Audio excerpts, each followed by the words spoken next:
Good afternoon, people, or good morning, or good evening, wherever you are in the world. This is Mick Roby with Mufc Realist TV. Eric Ten Hag's press conference. It's about to start in 15 minutes, and as per traditional, we're covering this live as a watch along, which we're going to follow the unfolding question from the journalist: what is going on with Ten Hag's team? Who is fit to play? Is LICHA available to start?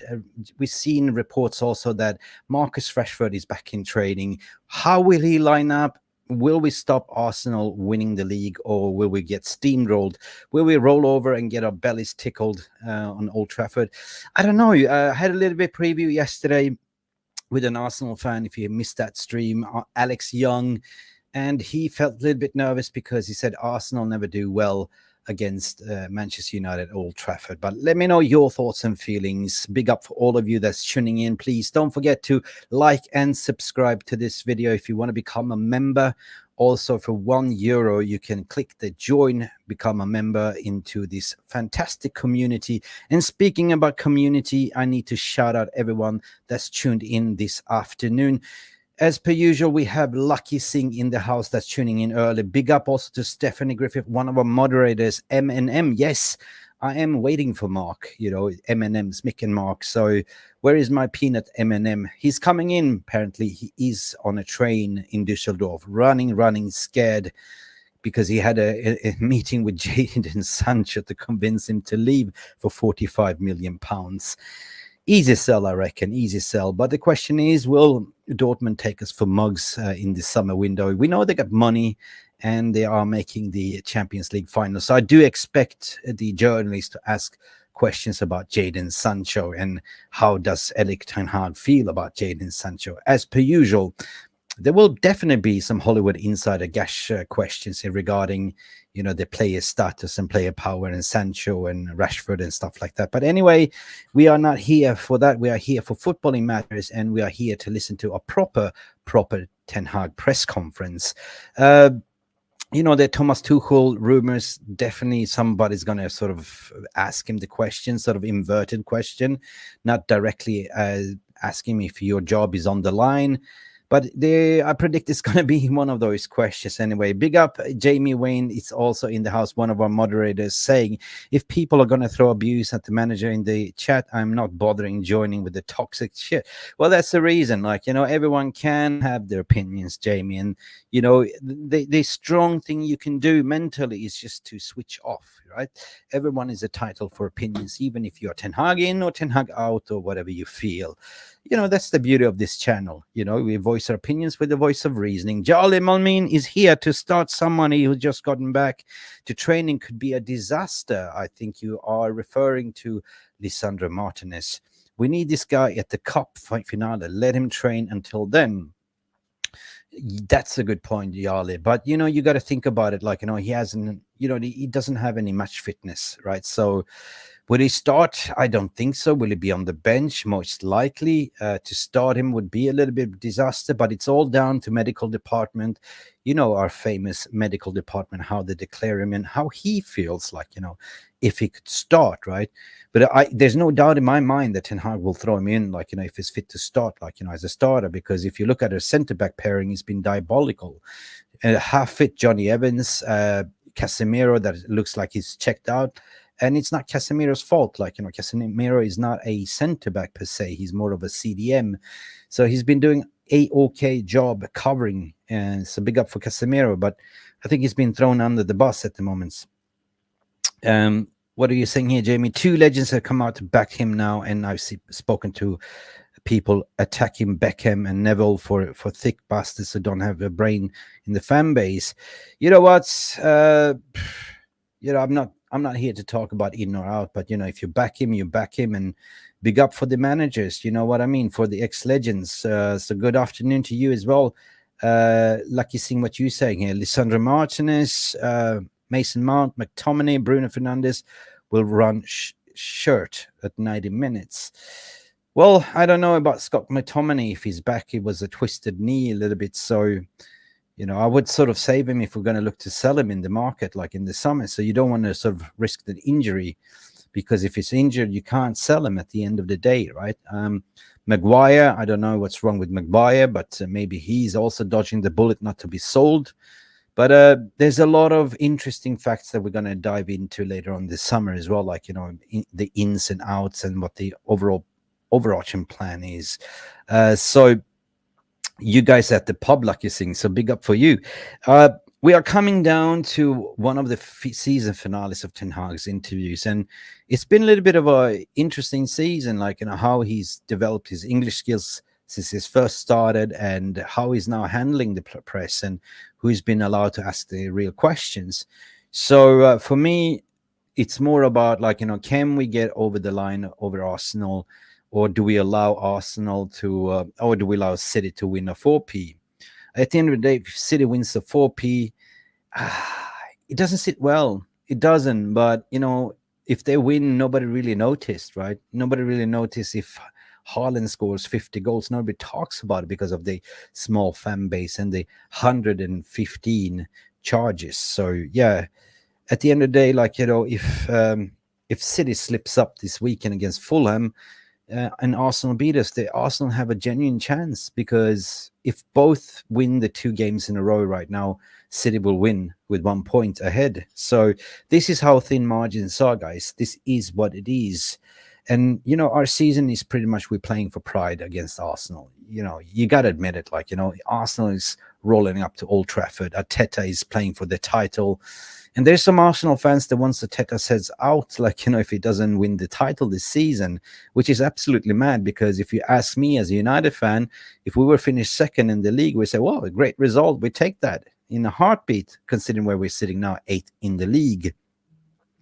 But I see it very difficult realistically, like, that we will take 1 point at all for the remaining of the games. Looking at, we have Newcastle away as well, I think, or at home, not sure. But Newcastle is finding form. Arsenal is 100% in form as well. But Arsenal has more to play, and they will be under pressure. And you saw how Arsenal was playing in the Champions League when they actually were under pressure, and they caved in, they bottled it. What are you saying here? Ralph Ragnick and new ownership model communicate about attack to possession-based football. Yeah, I mean, there's a different ways of you can look at possession-based football. Like, Ralph Ragnick's style was more of a 4-2-2-2, like, gegenpress, box midfields. And there's certain ways you could set up for next season in terms of playing style. And this is why, Wilcox is there to identify the playing style and help out with the transfer window. Like, the guy is also there to assess who is out of the players can actually contribute to next season to play the new style of play, and based on that they could sort of go to the market. So the overall list is there, like who they want to recruit in, and the list of who they want to get out as well. I'm kind of writing an article that will be published later on tonight, so you will have a read with that in Stretty News as well. Let me see what you guys are saying here. Yeah, Arsenal is close to the title, 100% lucky. I agree with you. And Stephanie Griffith, what you say, you watched Equalizer, 3rd film last night. Very good film, 100%. Denzel Wood thought this celebrated football is out. Yeah. Yeah, imagine having Denzel Washington as the equalizer in the dressing room. Like, we wouldn't have anyone alive there, to be honest, Steph. Yeah, I did watch Dune 2 the other night, and it was an amazing movie. If you haven't watched it, go watch it. Like, really, really epic, right? So I really enjoyed that. And I started watch a TV show called The Tourist, which is a fantastic TV show. It's about the guy that suffers from anemia, like he lost his memory, and he's somewhere in Australia, doesn't know who he is, and he's getting chased by a lot of killers, and everyone wants him. And it's a really mystery story, which is very, very action-packed in a way. But go and check it out, the Tourist as well. 5 likes currently, and 50 tuning in on this lunch break. I don't know where you are. It's apparently 3 o'clock UK time soon, and the presser is about to start. Yeah, about 2 o'clock. No, actually, 2 o'clock soon UK time, and the press is about to start. And where is my Mark Nurse running late? By my trusted MMM partner. I'm just going to check where he is. Yeah, he is coming in now. There is proof of life. He's gunning out. He's running from the train. Poor bugger. Easy, Mark. Easy, Mark. Don't break a leg. We don't want to have another muscle strain injury. We need you fit for Sunday, to be honest. today football are like princesses pompadons. I read you like you sing. I totally agree. And the halftime Vegeta Sama, hey, big up, man. I'm finally got to watch it live. Yeah, big up. Vegeta Sama. Yeah, good to see you as well, my friend. Good to see you in the stream. Finally get to watch it live. And we usually do this as a watch along. We cover this live and we react as a community. And yeah, personally, it's been a interesting couple of months with the different types of flavors of press conferences. We've seen the ban of Samuel Lockhurst, ban of Simon Stone, BBC. You know, is this Ineos putting a stamp to see don't talk shit about a club? And rightfully so. Yeah, they've been spreading misinformation, and you know, majority of the media is writing misinformation about Thomas Tuchel. It's basically Thomas Tuchel that wants to join United, but it's not United that wants him. So it's like you're on Tinder and Tuchel swiped left as a match, but United hasn't responded back to swipe left back, if you know what I'm talking about. So at the end of the day, I'm just tired of this in out and the manager. So I think more sensible thing is going in the summer where there's more managers available. And my favorite manager for next year that will be available is no other than Xavi Alonso from Bayern Leverkusen. He will do madness. And speaking about madness, coming in here, he didn't pull a hamstring. He ran from the train. He's now here in the studio. We see Mark Nurse. Big up, everybody. Big up, Peanut Mick. M&M. How you doing, mate? Good. How is everyone doing? Hope everyone in the chat is good. I know there's a bit of stress about the season, but let's hear what the manager has to say, and then we could react to that and see where it gets us, because you know what? It's already been a tough one. Let's try to be a little bit neutral.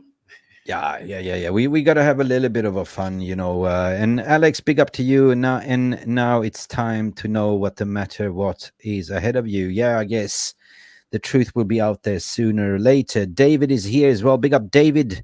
Ten Hag is also GD. What's GD? No, good enough. No, nowhere near. And also, a lot of our players are crap. Also, so. And some of them happen to be from ETH signing as well. Yeah. I just big up David. David, you get, you know, I'm a dyslexic, David, so don't trick my eyes like by doing those abbreviations. All good. TGIF. Next time I'll read it to you, Mick. Yeah, listen. What are you saying, Alex, as well? What you're saying here now, you're competing with Chelsea for Conference League, man. Dude, I don't want to even be in Conference League. So, yeah, I mean, realistically speaking, we can still end up in Europa League if we beat City, right? So, yeah, so mental ball game is here. Big up for you as well, my friend. And I see the press conference is about to start. So give us a little bit of shout out, Mark. We haven't seen you for a whole week. How you doing? I'm chilling. Just been a little bit busy, you know, got some mini jobs and stuff in between, you know, some freelance work as well. So it's just been a little bit busy. Man. Couldn't keep up with the consistent streams this week. You know, I hope the guys aren't too upset with me, but I'll be back on schedule tomorrow morning with one stream and then back again next week. I mean, on Sunday and Monday morning shows as usual again, you know. We're about to roll out the press conference. Yeah, here we go. Hi. I mean, the main question I guess to start off with is, will you have any players? They did train tomorrow. Of this morning, I was Bruno was on the pitch. Bruno is fit. Scott McTominay. Scott McTominay is fit on the pitch. So there are some players returning, but also I have to report that unfortunately yesterday Mason Mount fell out. Fuck off. So he will not be available for Sunday. Mason Mount off. What's going on? Obviously, it's only 15 days to the cup final now. Are there any players that are definitely not going to feature again this season? Not in this moment, definitely. But we have some doubts. Some players they're really fighting to be available, and that is so amazing. And they all try. They are all desperate to play. Yesterday, LICHA came to me. He wanted to play tomorrow, on Sunday against Arsenal, but he's not ready yet. He needs a little bit more time to go through the process.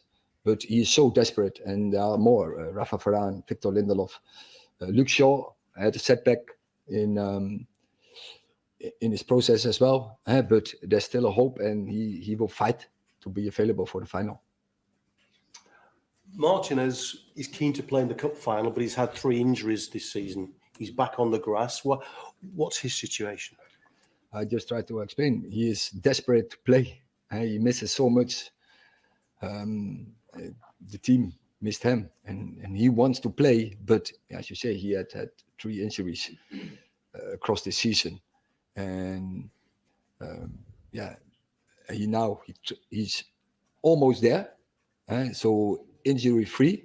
So he's in the end of the healing process, and now he has to get back into team training, into matches. Is there a situation where you're almost on the verge of gambling with players' fitnesses, or would you never do that? I will never do a gamble with the player, never. It's about them, about their futures, because that's the most important, about their careers. I have to take responsibility for it. And of course, the club, that's the most important. But the safety from the player, the health of the player, I think that is also always a higher level. And Rashford, where's he at the moment? Rashford, of course, he trained this morning as well. And we have to see how he recovered from this. But I think it looks quite good. And I hope he can tomorrow make the next training and then see if he's available for Sunday. Is it important to get the result, the performance right on Sunday, or are you already starting to think about that cup final? Both, but we always go in a game to win and not preparing for next game. And of course it is in my back head.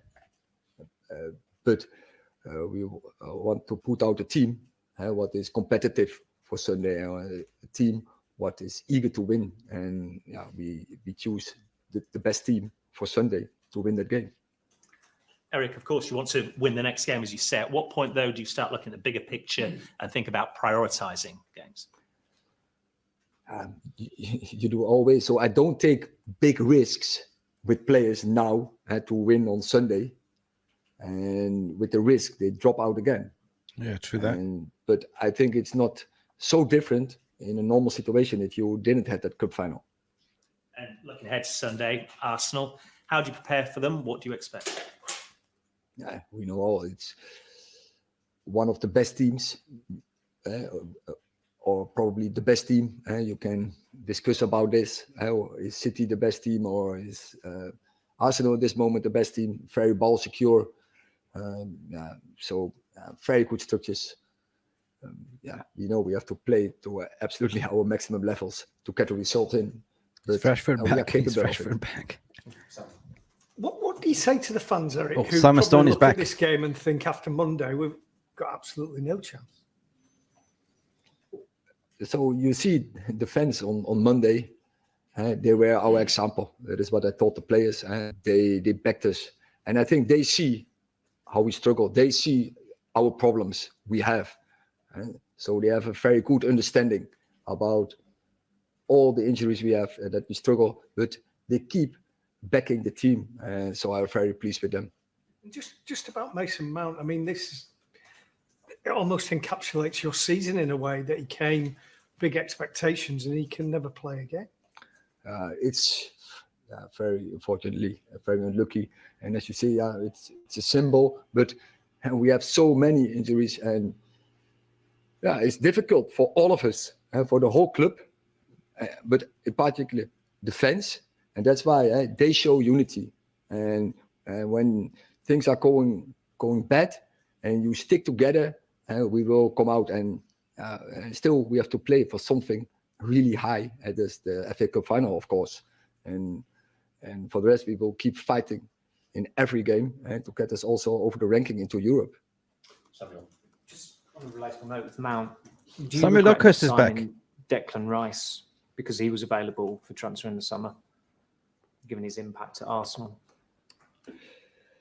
He's a very good player.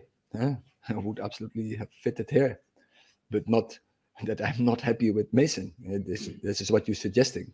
I'm very happy with Mason, and he's also a very robust player. You see it in his profile. He played, I think, the last 4 seasons. So this is the 5th. Then the last 4 seasons only had a a small issue in the end of his Chelsea career. Before that, he played almost all the games 3 seasons after each other with 3 days turnaround. He always played. And so I think it's really bad luck what happened. And he's a very good player. And we really missed him across the season, I think, because he would have absolutely would have a contribution to our levels. James.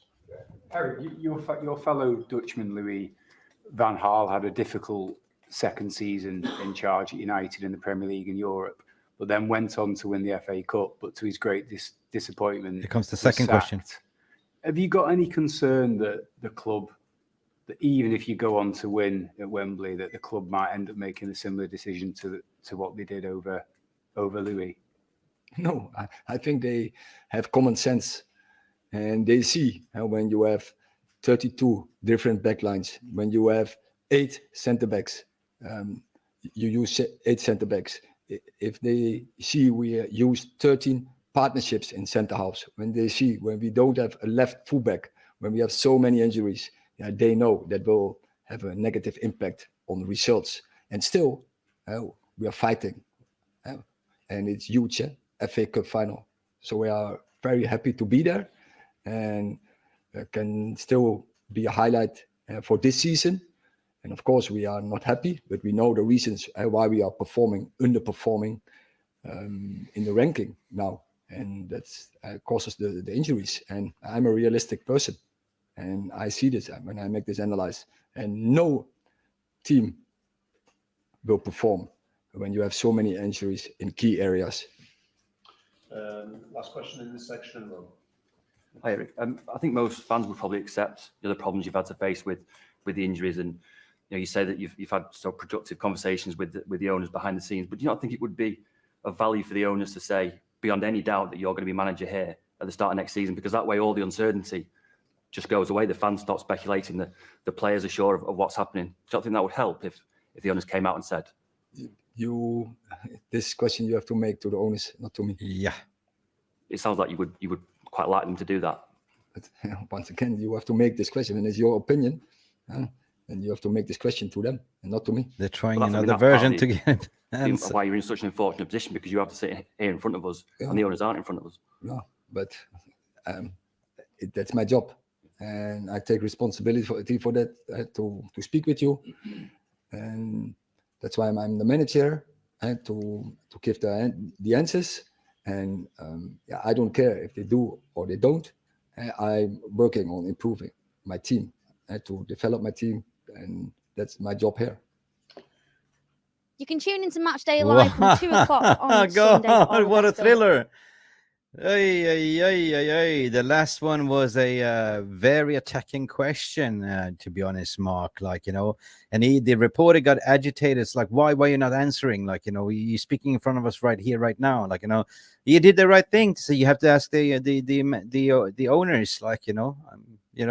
Shut it down quickly. There was the second time they had a pop, but this was a smartly constructed question to put him right on the spot, to be honest, right? The first one, I think, was regarding, Louis van Gaal won a FA Cup and he got sacked after. It's like, are you afraid that you're going to get sacked after this as well? And, he just looks like he doesn't give a shit, because he said, I don't care. I don't care. My job is, bro. What do you reckon? Well, I mean, it's one of those things where, he's saying it from the perspective, listen, it sounds like they already had enough meetings where he explained his version of what happened this season. They have their analysis. They probably spoke with the players, and they already probably came to some consensus. I don't think these people that came in are inefficient in their task. If you look at what Omar Barada has done, look at what Jason Wilcox has done, and we all know Dan Ashworth is probably doing what he has to do behind the scenes if he could, with whatever means he can. So it's one of those things where maybe they're saying, you know what, there's a lot too many or whatever, or they gave him some kind of confidence or something, or maybe they told him something else. But whatever it is, it's already decided. So it's he's been decided. Yeah, so he's just doing what he has to do. Make sure he gets the team prepared, to try and finish in the top 6 if possible. We're talking about a professional club, a professional organization, so everything has been discussed behind the closed doors and decided, right? So because you need to go in the market, you need to plan, you need to prepare for the tour, the preseason, everything has been decided, I think. So 100%. But 100%. I mean, I like the he said, I don't care. Like, I don't care about the noise. Ask Ineos, like, Yeah, I mean, at the end of the day, like, he's right, because he's there to do a job. It shouldn't, that should not be affecting what he is doing, because then, therefore, if he's thinking about it or if it's affecting it, then there's problems to be had there, because in one or two things could be happening in that situation. Maybe, he might be like, what, wherever the team finish, I'm not going to bother.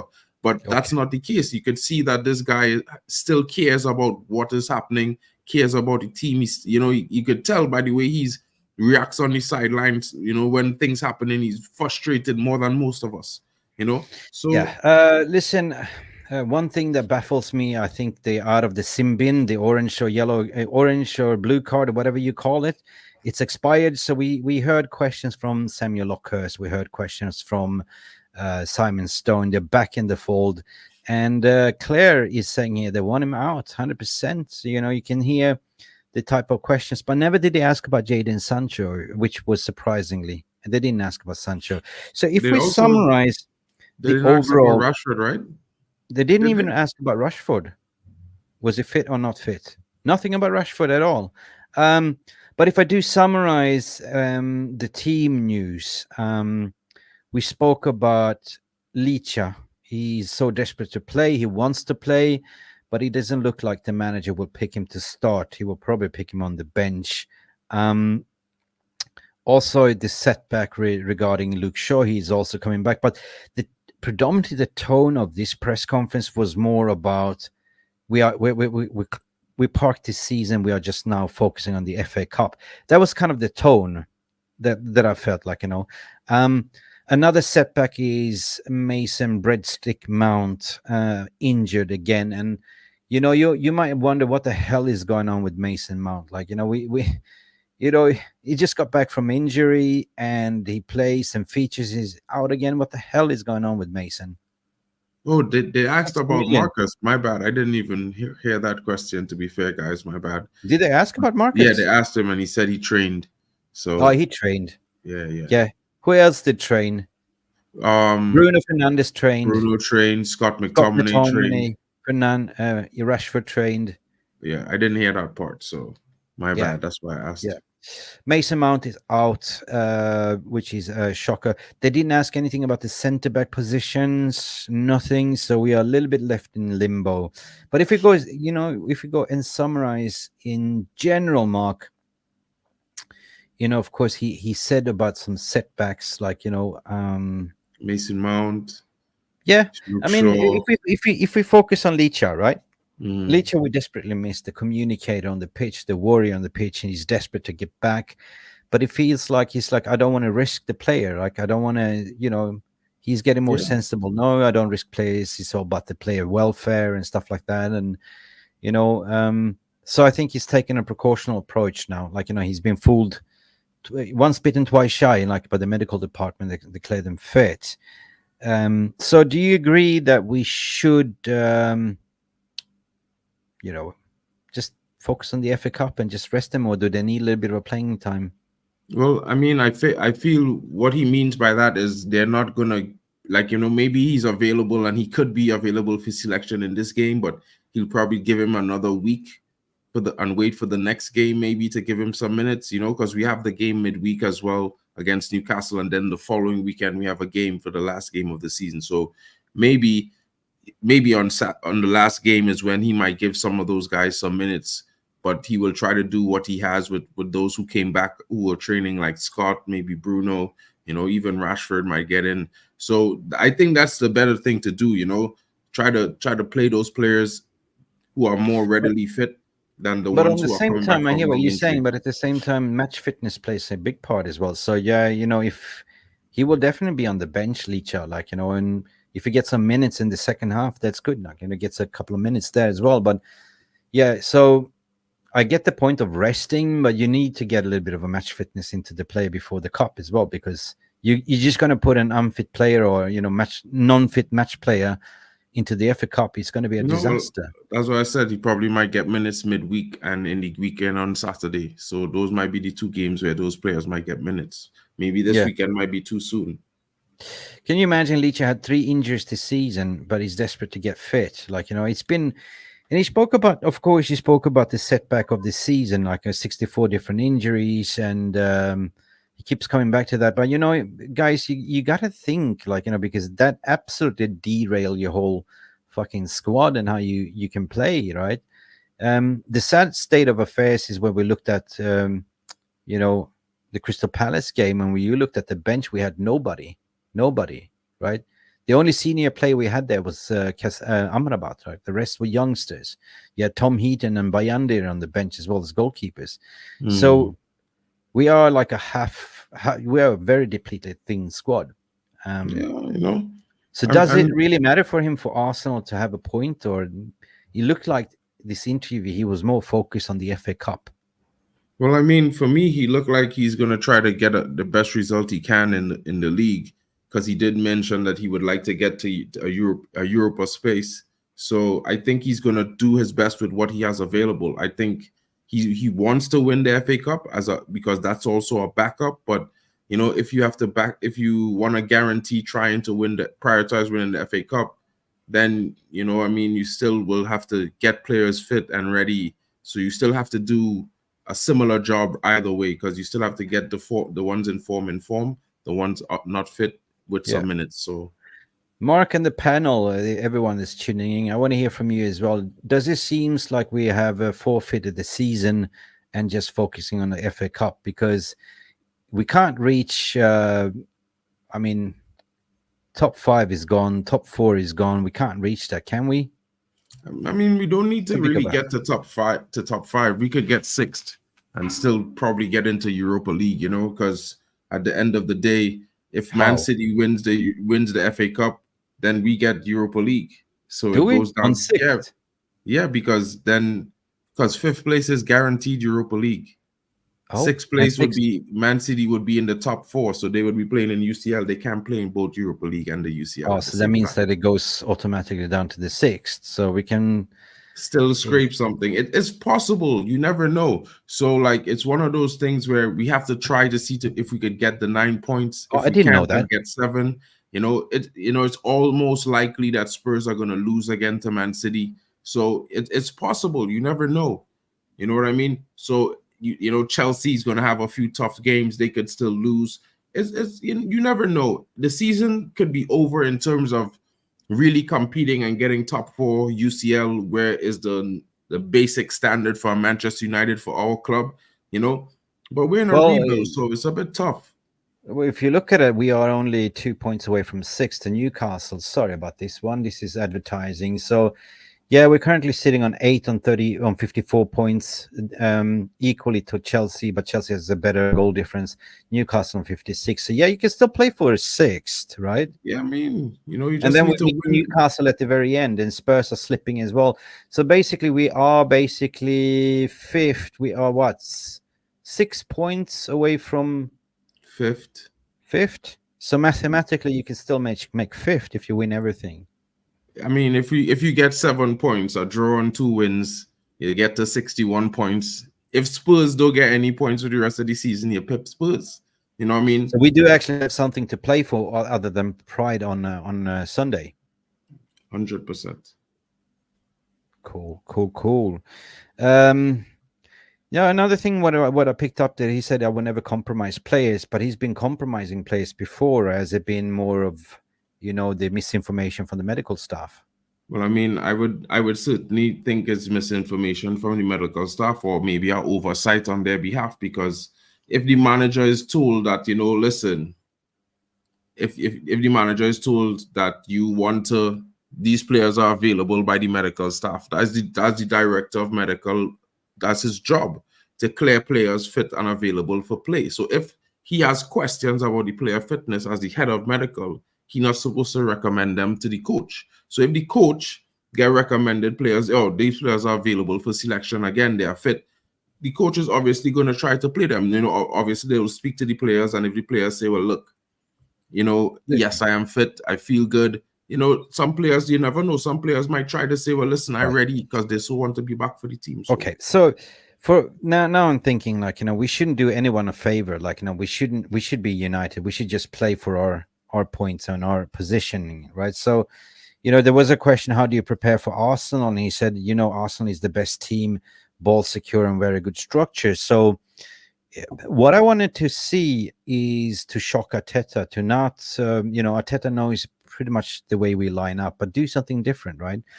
Play 3 in the back, 5 in the back, whatever. You know what I mean? So how do you think tactically, because he didn't really answer the question, but how do you think tactically he will do? Do you think he will go pragmatic, or do you think he will do similar what he did against Klopp at the FA Cup semi-final?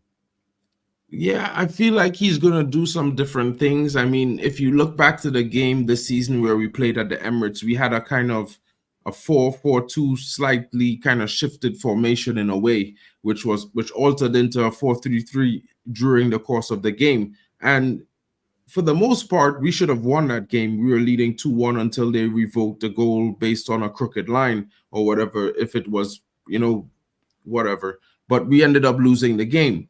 And I would say that that was one of our best performances this season, in my honest opinion. But, you know, it goes to show that there's some things that he's doing tactically that he can get done. And it showed again against Liverpool, because remember, we played Liverpool at Anfield. We came away with a 0-0 draw. Then we took Liverpool. We almost won the game, if not for the penalty that they got on the dying moment. So yeah, I hear you. But another thing is, I did a preview with Alex yesterday from Arsenal, and you know, he said something like, you know, they're a little bit scared because he said we never do well at Old Trafford, right? So, and Arsenal has so much to play for, so we are the underdogs here. So I think that, you know, fans will play a big part of Sunday's game as well. The away match-going fans at Crystal Palace was there cheering on, clapping on, and singing songs to the very end. So, you know, the crowd needs to be behind this team, and you know, but it's all down to the players as well. Do they rock up? Or do they have the right fighting spirit mentality, right? Or have they checked out? We will find out, man. We will find out. I would at least they have something to play for this season, according to this question. What is left to play for? I mean, that's what the manager said when he said, you know, we have everything to play for: league position, the FA Cup final. We must get to Europe next season. And I'm pretty sure he's referring to Europa League and not the Conference. So it's one of those things where, you know, you have to do what you have to do. These guys have to come together, whoever is left available. So behind the scenes, it must have been spoken to, like, you know, Jason Wilcox and the rest to say, like, guys, if we can finish off strong, we have a chance to come to the 5th spot, like, you know, or 6th, and 6th might give us a, you know, Europa League, as what you said. Even if we lose the FA Cup final, if we finish 6th, that will give us the FA and the Europa League anyway. So yes, he's got a point there. So that's what I was thinking. Maybe he's more focusing on finishing strong at the FA Cup final, because they will salvage the season with the silverware, right? You know, and you know, if we win FA Cup, you know, I'll be happy, to be honest, right? Because that is a little bit of a consolation of a poor, dire season, and at least we can have something to, you know, put in the trophy cabinet other than Harry Kane's empty trophy cabinet. I mean, you could have predicted that, you know, like I told them since before that game on Papi channel. I was like, bro, Bayern, they might win the first leg, but the second leg, bye-bye. And it's funny, you know, when I say it like that, because against Arsenal I said football heritage. But when it comes to footballing heritage, Real Madrid have 16 or 17. Yeah. He wanted to sign Harry Kane, like, you know, he said it openly in the overlap with Gary Neville, like, you know, but he was denied by the club. And same with Declan Rice. Same, Declan Rice was also his first choice, and look what Declan Rice is doing, cooking, right? So there was a question: would you have taken Declan Rice before Mason Mount? And he was implying that Declan is a good player, but are you implying that I'm not happy with Mason? And that it's not true. He's a very good player. He's a very good player. He was a very good player, but I don't know what's going on with his fitness, right? So, shit. I mean, the whole season, Mason Mount has been, I don't know what kind of type of injuries it is. Is it ankle? Is it hamstring? Is it calf? No Nobody one really knows. knows. No, I don't even know. I'll Is try it to doing too much get some TikTok information. dancing, or I don't know, man. I don't know, man. But like for me, I think I think for what it was and what they scouted of Mason, it would have been a great signing if he could have delivered those things this season. He probably would have done much better if he was more available consistently. But for what he has done this season, I feel like maybe, you know, the manager and all could be regretting the signing in a way and hoping that next season he could come and, you know, do something really amazing. I would Do say you think you're regretting the signing of Anthony Dos Santos? That is heavily on his head. I mean, you know, Anthony has registered 1 goal this season in the Premier League. I mean, yeah, but at the same time, I feel like if you take all things considered about what happened to his season and how it was derailed mentally, just like we took into account what happened with Marcus Rashford with the abuse and with Jadon Sancho last season, you know, you got to give the guy a break in a sense and extent, because you can't be slaughtering these players online week in, week out. ABS breaks or no, just give him a break. You know, he's being slaughtered by every single channel on YouTube and all over the Twitter space every day, every we've been night. quite lenient here on this channel. We've been quite lenient, keep balance. I mean, to an extent, yeah. So, but it's like he still gets the most heavy criticism of all the players in the squad. Speaking about that, you know, the vultures are still there, angling different questions. And then here was the one. Who was the one that asked this question? And Jesus, was it Samuel Locker? Simon Stone has. Oh God, he gets back in. And are you afraid to get sacked by like Louis van Gaal, who won the FA Cup? And what did he say? He responded back, nope. You know, you have to take in consideration that we have 64 different combination of injuries, our backline, and everything. And reality, that is absolutely true, right?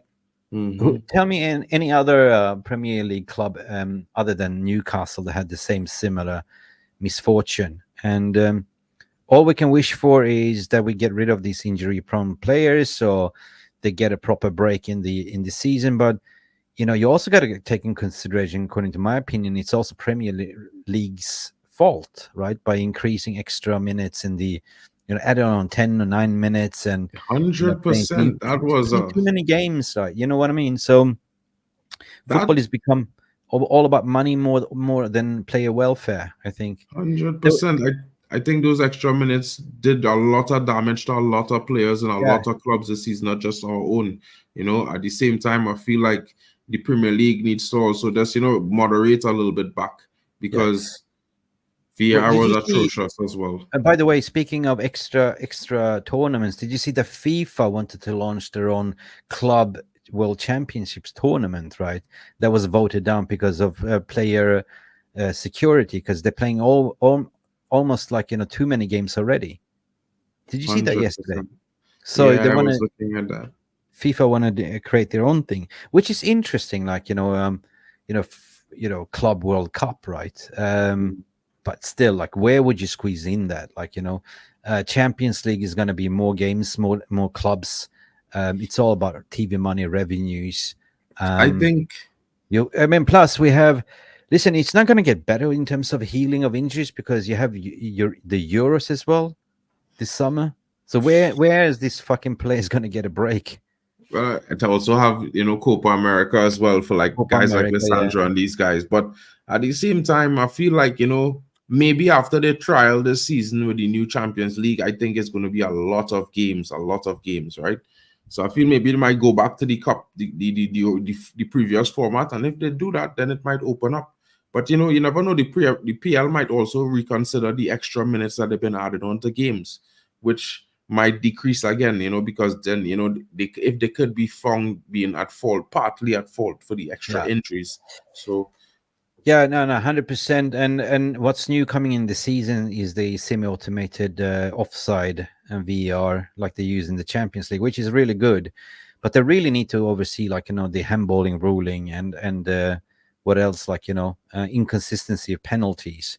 Offside will sort itself out with the semi-automatic, but it's been far too many dodgy penalty decision and handball decision that they need to look at. And my solution is, you know, what my solution is? It's very simple. It is very, very simple, Mark. The only player that can touch the ball inside the 6-yard box is the goalkeeper, you know? So I would say that if a ball touches a hand on a player inside a 6-yard box, it's an automatic penalty. End of discussion. Automatic. Don't have to be here, here. It's a handball. Yeah, right? just That's handball. simple rule. Simple. Done. So And we that, don't have to have. So it's clear and obvious. Like we don't have to have this discussion. Oh no, the arm was here, the arm was here, the arm was there. You know what? You the hit your only hand. one, Mick, Okay, the if you only hit one, you up here, it's yeah, fine. that's But fine. anything where your below sleeves, here, where the sleeves stop. Yeah, from Yeah. your elbow down is handball. yeah, Elbow down, handball. And the one thing I would add is would keep as the proximity rule. If you're less than 2 feet away, there's no way you could move your hand if somebody kicked the ball in that situation. But it have to be like a minimal increment. You know what I mean?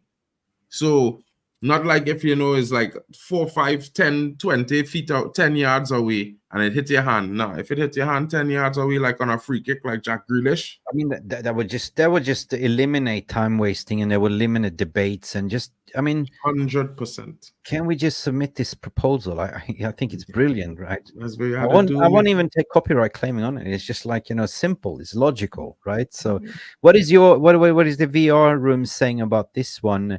Are you agreeing that handball inside the 6-yard box, if it touches a player's hand, should be an automatic handball, no matter what, below the sleeve? Let me know in the comment section as well if you're looking in retrospective. I think it's a brilliant idea. Mark, do you see what the VR room is saying? I think Evo doesn't like the idea. Actually, he says players might kick the ball to people, or his Manu Tato. Yeah, but okay. If the ball hits your foot first and touches your arm later, that is exempt, isn't it? Yeah, Right? it's exempt. All we're changing is the ruling that says hand close to the body. If intent of the hand, it has no intent. Once it hits your hand from your elbow down, so once you're further away from than 2 or 3 yards. So Ivo is saying here there might be deliberately, instead of targeting the open goal, they're targeting the player's hand instead to get a penalty. Interesting.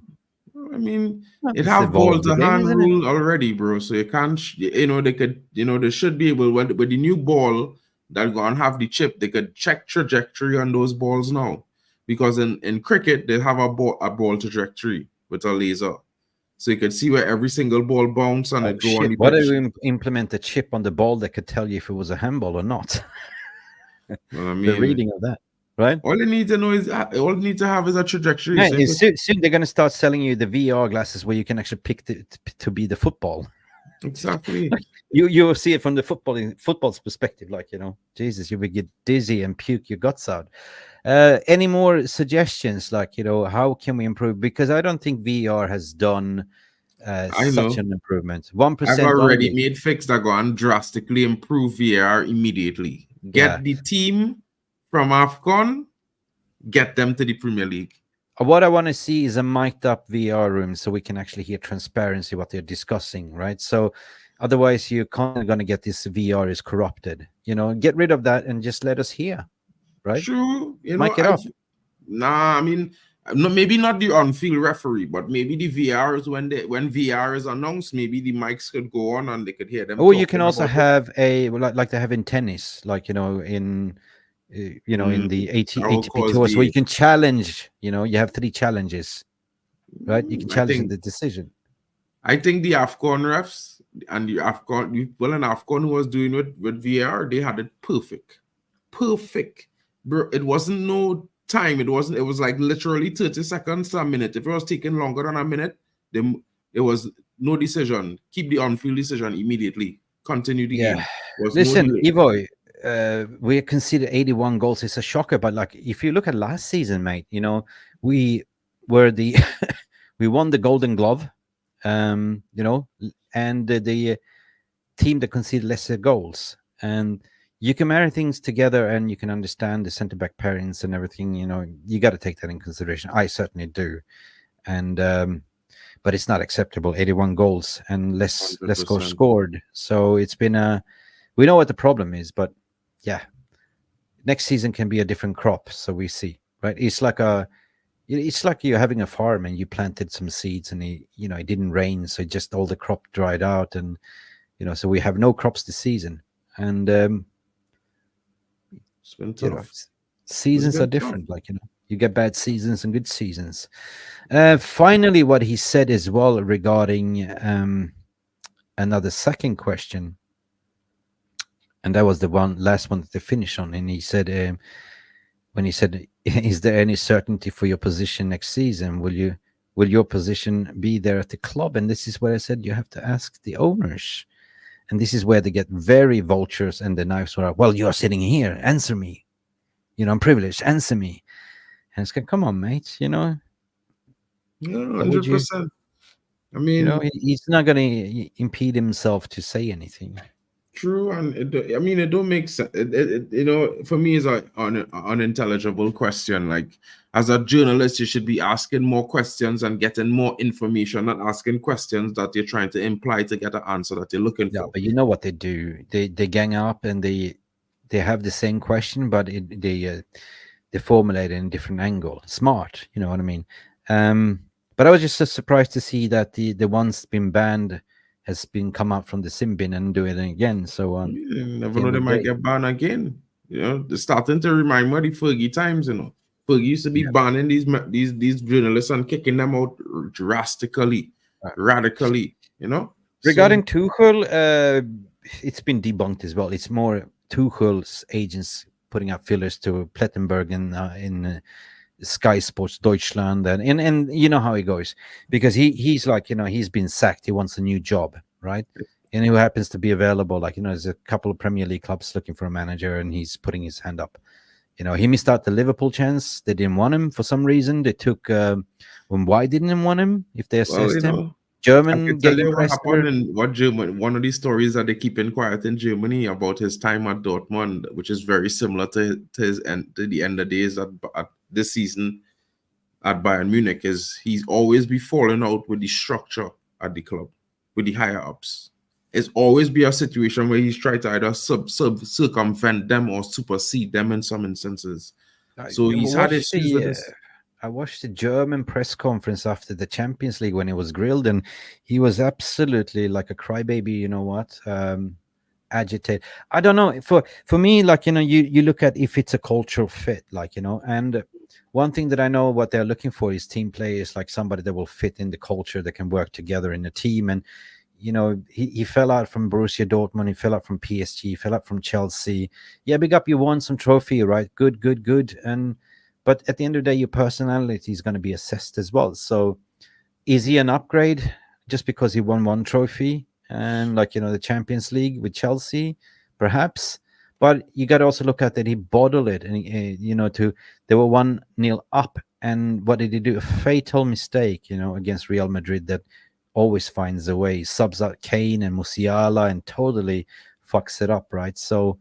And from there on, within 4 minutes, Real Madrid just scored 2 quick goals. And was that the 2-2 goal? Was it a robbery, or do you think that they did the right thing?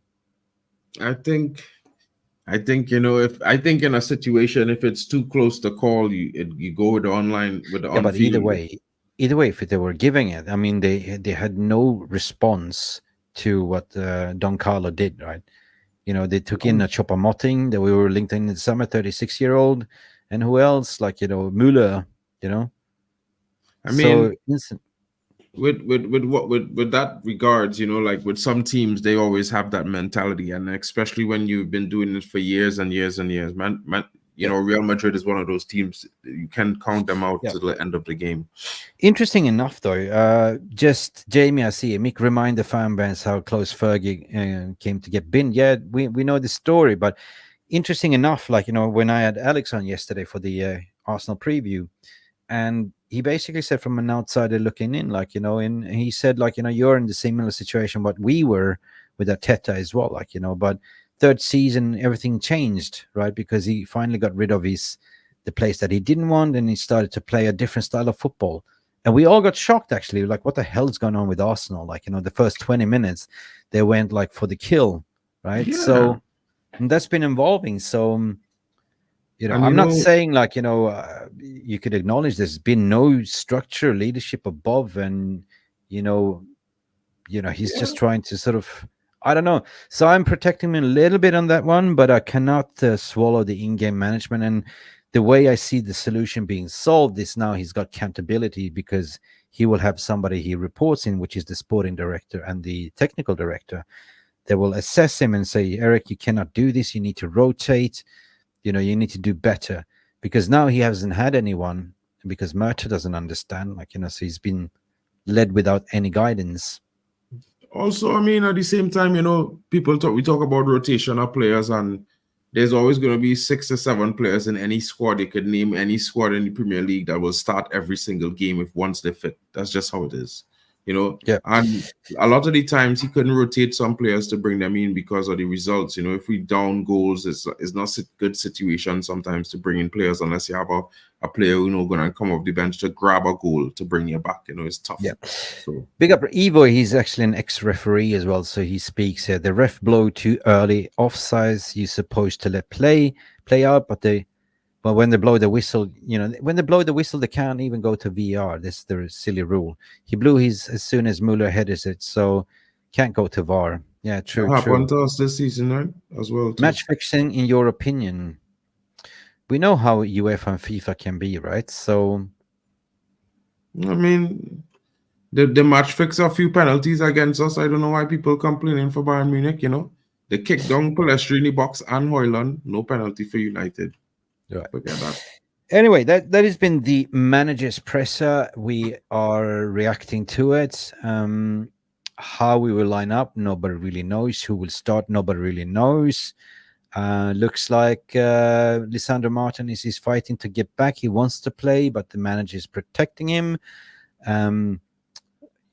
Scott McTominay is back training. Rashford is back training.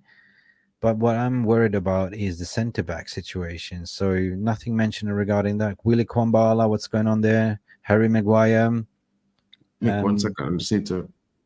Yeah, no worries. And also Johnny Evans probably is available. So I'm more keen to understand what are we going to do against Arsenal. We cannot play the same lineup.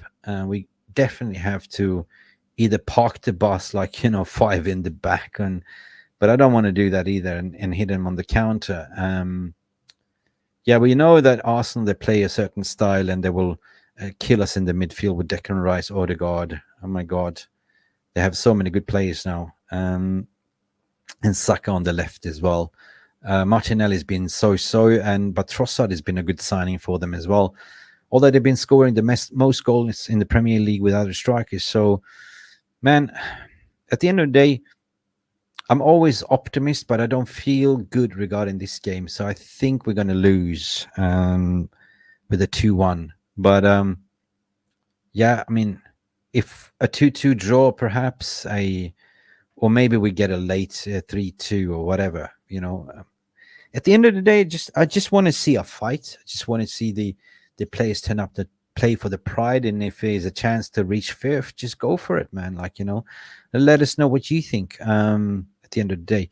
So we are reaching to the 1 hour mark, and we are had a fantastic interview, Ten Hag interview.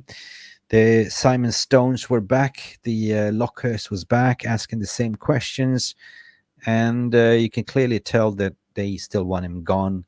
And some of you in the chat also thinks that he should be gone. Me, on a personal stance, I will never say out or in, because that's my job, to be sort of neutral. Whatever you think, it's your opinion. Whatever you say, that's your opinion. But I don't have to take a stance, and I refuse to take a stance either. Because if you look at social media, it's so ridiculous that you have to take a stance. Either you're in or out, which doesn't really make sense to me. But let's see what happens, guys. It's been a fantastic stream. Mark was coming late. He came in with his, fantastic positive opinions as per usual. And Ivo Bossi still calls him Baldy, and I understand he's pissed off and he's hurt. I know it hasn't been an easy season, So Dark Crow is saying, let's help Arsenal win the league. I say, hell no, let's help nobody to win the league. Why are we dropping our standards here? Why should we just go for maximum points? And finish off strong, So I don't want to help anyone at this point. I changed my mind, right? But if the faith is all in I mean, Arsenal cannot win the league if City wins all the games, so City will finish 1 point. So they can only hope that, you know, will Fulham beat them at home potentially? Draw, You know, and maybe. with Spurs do a job as well against City, they can, right? It's all open in the air. Yeah, I mean, it's one of those things, you know. It's just hopefully, you know, I hope the results favor us. To be fair, like. And to be fair with Wan-Bissaka, no matter where he starts, he's probably going to do the same thing. Yeah, but he's, you know, I agree. Mental ball game. You know, he looks lost on the left hand side, and I think Diego Delor can do a better job on the left hand, or even on the left hand side, just playing Harayamas. You know, he's dangerous there. So will we see that? I don't know, man. I don't know. I'm not excited like Dark Crow. I'm not excited about the game, but if you ask me on Saturday, listen, it's come to the point that, you know, you're coming to the very end, you're tired, you've been running a marathon, so you're not really excited about results anymore, are you, Mark? Like, I feel that. Maybe FA Cup I'll be excited, but, you know, Arsenal, Sunday, yeah, I will be more excited, but right now, not feeling positive. You, Mark? I mean, I still feel like, you know, we still have that one record that Arsenal doesn't really win at Old Trafford. So you never know. Maybe we might scrape a draw or scumbag or win. It could be possible. The guys could turn up. Whoever is available could have a good game. You know, these things happen sometimes. You know, I know this season is tough and we lost a lot of games poorly to a lot of teams that you would consider bottom feeders, but performances at the end of the day, you could only be two in front of There's it. a question. Are you afraid of tossing salad? No, I'm not afraid of Trossard. Saka, the ones to look after is Saka, Rice, and freaking Ødegaard, right? Ødegaard is the playmaker. Ødegaard is make it happen. You know, it's a bloody number. You know, he was nominated for the Player of the Year, and I think he should get it like the best number 8 so far. Like, you know. So Ødegaard for me, it's the danger man. You stop Ødegaard, but then you have to look after Declan Rice, and Saka will be a dangerous prospect. The left-hand side is not looking so sharp. Martinelli is not so good. He's had been a dodgy season. Trossard has been okay. But yeah, definitely we need to flood our midfield and stop them there like a mid-block. Otherwise, they will just chew us alive there. Yeah, we just need to Saka do what is we in did. doubt, apparently. Possibly. Yeah, I heard about that. He might be going through the same fitness test like what Johnny Evans failed, and to see if he's ready for the game. You know, right? I think we should play similar to how we played against them at the Emirates, because I think we were winning the game up until the goal was disallowed and the guys dropped their heads. So if we could play that similar way, we was able to contain them at the Emirates for the most part.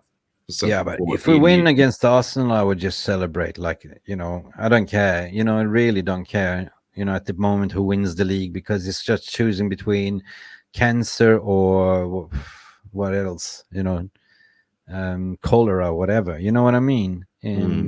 So it don't really matter. Like, you know, the joy in my eyes is Liverpool ain't winning jack shit, just a Carabao Cup, and that's it, right? That's the end of Jurgen Klopp and the Klopp area, because next season they're going to start building up their own team with this Arne slot machine. I mean, you know, it's just one of those things, you know, like this season, you know, it was tough, but it's a rebuild. A lot of fans had to remember that it's a rebuild, and we implement a new system. There's always going to be a time where we will be up and down. We will have bad performances. Yeah. It's just Dark Crow, will I be happy if we play defensive or offensive on Sunday? I would say a mix, to be honest. You got to be pragmatic against them, because you know how they're going to play. They're going to go at you the first 20 minutes. So if you survive the first 20 minutes, you're good, because they're going to get impatient. If you don't concede the first half, we can sway this game, because they will drop their heads. They need to win. And I don't know. It's not up to me, but if I would set up, I would definitely set up a little bit more pragmatic and start hitting them on the break, you know, with pace. The first half, at least. What would you do? I play the same way we play against Arsenal at the Emirates. I think that was the way we had to play them. It was the way that worked out Liverpool. Or at Liverpool semi-final. Well, I mean, it's kind of the same way we was playing against Arsenal. I think that was just an adapted version to Liverpool team. So it's one of those things. Yeah. Big up Voganator as well. This is coming in. Jack Reacher. What you saying here, Jack? We're going to finish off the stream. I watch Man United only. BSC. What does BSC stand? Man United doesn't cheat. Yeah, listen. I want United to beat City. Man United is a proper club. City ain't a proper club, if you know what I mean.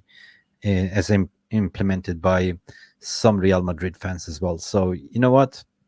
Let it be. I think it's a proper Champions League final. You see two proper clubs going at each other.